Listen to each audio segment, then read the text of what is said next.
Hey y'all, my name is Suzy Logan. I'm with Suziness Designs. Today, I'm just going to color with my magical color changing brushes. And I'm using the Liquify tool and some textures and layers menu. And I just thought I'd record it and let you watch and hang out with me for a little bit. And maybe you'll pick up something, a little trick or two along the way. Thanks for watching. I will be using my Apple Pencil and the Procreate app. It's available in the App Store. And I'm also using my magical color changing brushes, specifically the Tentacle collection, as I call them. They're available on my Suziness.com website. You should check them out. They're awesome. I like to color on a black background because I think it makes the colors pop.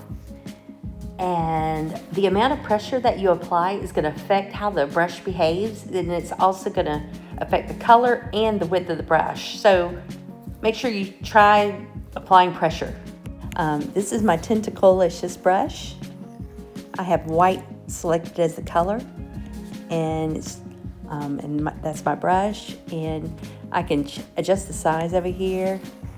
And I just like to color, man. And I just do things like this.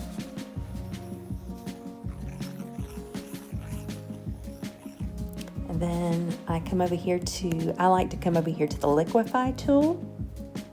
I click on the little magic wand up here and then click on Liquify. And this is the push setting. I have it maxed up on size on max. Pressure on, I have it maxed out, then distortion, 60%, momentum max. So I can just grab it and just drag. But it's like, if you've ever done fluid art, it's a little bit like that sometimes. It reminds me of doing a pour. Here I'm just taking my Apple Pencil and I'm just pushing it around with my pencil and making it a lot like fluid art, just playing with stretching the colors, and that's kind of fun, isn't it? I really love the color palette that these brushes create for me without me having to do anything. It gives me a good start for abstract designs. I really enjoy them a lot.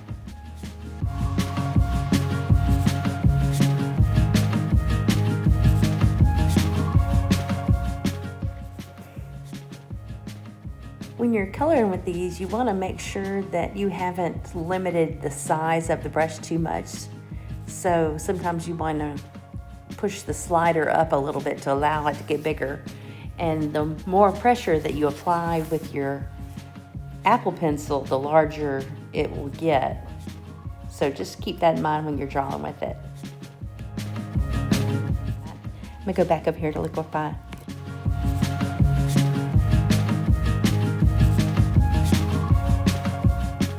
So back in 2018, after I hurt my ankle, I was stuck on the couch and I started painting.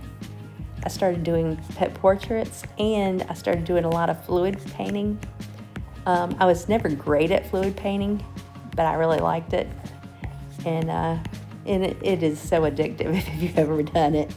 And so is this, what I'm doing now too. But this is like, what I like about this is it's like instant gratification and you get something really fast and there's no mess. I don't have to pull out my paints in order to do something. I can just start coloring or whatever I want to do. You never know. I never know what I'm going to do with this stuff when I'm starting on it. Like I don't really care about that, so I'm not going to use that.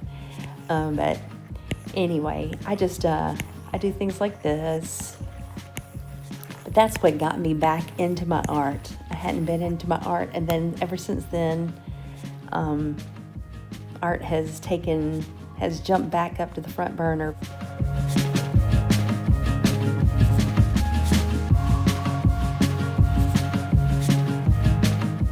This is just the Tentacle-licious brush. If I change colors over here and change it to something else besides white, let's see what it looks like. I'm gonna add a new layer, and I'm gonna come back over here and I'm gonna color with this. Oh yeah, this is what it does. See, it has that kind of red tint to it. And I don't think the red is because of, it might be partially because I've got the other on there, but it also does this thing where when you overlap with each stroke, it puts this red thing around it. That's part of the brush, the way the brush is set up. And sometimes it's cool and sometimes I don't like that, but I mean, that's why I like sticking with the white, I think a lot of times, because the white doesn't do the same. So if I switch over to purple, let's go see what this brush looks like when I'm doing purple. See, look, it pulled up blue as the layer. And if you don't want it to do those weird red and blue colors, if you start coloring on a new layer and you don't let go, like right now, I have not let go, so it is not overlapping. So as long as I did this, it's not doing that, right? But the minute I do start on my second stroke, you see how I did it? It put that red in there. But I'm gonna undo that one. I really like the way that looks. It's funny how fast you can create something that looks neat, I think, with these brushes. See, I mean, even that just looks cool to me. I mean, it doesn't take much for me to like it. Yeah, I like that just the way it is. Let's switch over here and try out orange. So orange is going to have like the red tone, I guess, to it. And I am just changing the pressure of my brush. Like right now, I'm drawing light, and then here heavier. And some of my brushes will get really big. This is not set up to do big, but some of them will. And see, that's doing that weird thing with the red. But if you don't want it to do that, and you want to start it and color on top of that, you can just add a new layer and start over, and then it won't put that weird thing.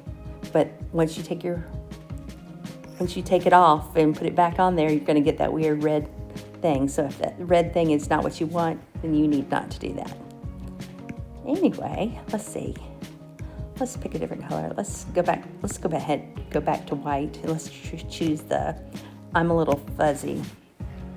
My I'm a Little Fuzzy brush, it's got the hint of the square shape behind it, so that's why I called it I'm a Little Fuzzy, because it had that, and I just left it there. I kind of liked the feel of that little weird stuff behind it, the little shadow kind of thing.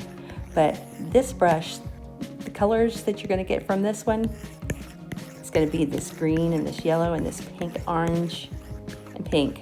You're not going to get other colors out of this brush when it's white. Let's see, I don't think it changes even if it's different color, but I'm not sure. Let's try black. Yeah, see, even when you have black chosen. So you never know exactly how the brushes are going to behave until you use them enough to where you get familiar with how they're going to do. But anyway, this is me. Here, I'm going to make it as big as it'll go. And these brushes, the reason why I call them octopus tentacles is, one, because they look like octopus tentacle suckers, those little, the little things. But actually, when I designed this brush, I drew, this is actually modeled after an actual octopus tentacle. I actually traced a picture of one that I took when I went to, I think I went to Ripley's aquarium, and I think I saw their, I got a good picture of their octopus's tentacle suckers. So that's what that was from. Here again, I'm going to go back over to Liquify, just show you that a little bit more. You can see what kind of effects you can get here. Sometimes what I like to do is, like I had this on this layer and this on this layer. Sometimes I like to just play with the opacity and see, it gives it, see, instead of that, I'm changing the opacity on the layer. The way I got to that was I just clicked on the layer and it gave me this little menu up here. I'm going to show you some of these other things I like to do. Okay, right now we're on this opacity, but I can make it like in the middle or something. And it's like you kind of see this layer and you kind of see the other layer, and they look kind of neat on top of each other. And something else I like to do is I like to, sometimes I'll take the same layer, I'll duplicate it, and then I'll flip it down here on this menu that pops up, flip it horizontal, vertically, or, you know, I might just zoom into part of it, and I'll like, and then it's still got the feel, so it's still got the feel of the thing I was drawing with, but it's different. So, but another thing, I don't know if you're familiar with the way these layers do. All these things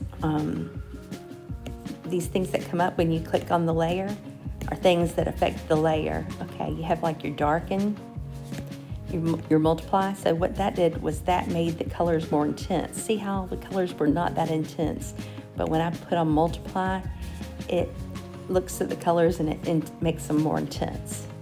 Darken, sometimes, let's see. Yeah, I don't see what it's doing on darken. Sometimes you can tell what it does and sometimes you can't, but color burn, here's linear burn. You just have to play with them and get familiar with what they do. Darker color, like if there were two different colors, the darker color would be the prominent one that would show up. There's normal layer, but there's darker color. See how, okay, so darker color.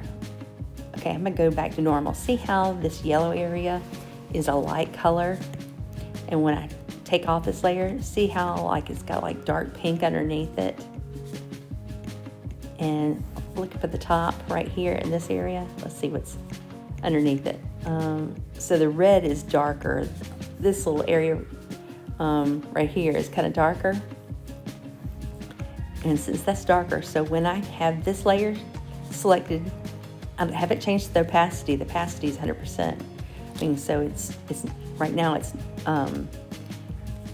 you can't see through it. So I'm gonna go to darker color. Watch what happens. See the darker color? It just brings out the things. See how it brings some weird stuff in there too, but it makes the things that were darker, whatever is darker between the two layers is what's gonna show up.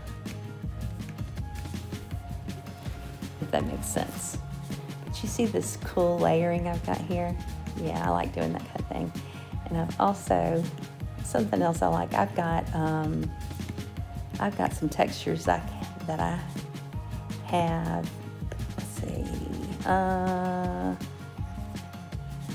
which one do I want to use? What do I want to use? Here, we'll use this one.